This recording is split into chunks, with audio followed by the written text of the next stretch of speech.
So hi guys, it's cooking time again. Karon is sinigang ko og pasayan guys. Ang gulay, syempre di mawala ang kangkong, okra, ang lamas, kamatis ug bombay, unya, sinigang mix. So karon is nagpabukal na kog tubig guys, kay magsugod na ta pagluto.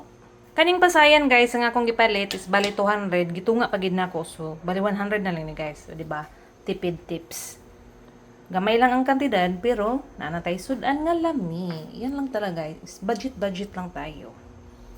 So, karon guys, kay nagbukal na yung ating tubig. Ato nang ilunod ang mga lamas, guys. Isabay na nato ang okra. At isunod natin, guys, ang... nagsamok-samok sa akong vlog. Sunod na to, guys, ang pasayan. Nagdagan lang sabaw ba? Bagay, masarap naman maghigop ng sabaw. Timplahan na to guys, og asin, MSG, kunti lang guys. At mamaya na itong ginisa mix. Pabukalan sa na to guys. Tadaan! Nagbukal na siya guys. Gani gidig sabaw guys. So, atong tilawan guys, kung sakto ba ang kaasin. Tabang pa siya guys, pero ibutang na nato ang atong ginisa mix para mabalaan nato kung sa kadaghanon nga asin ang atong i-add. Ooh!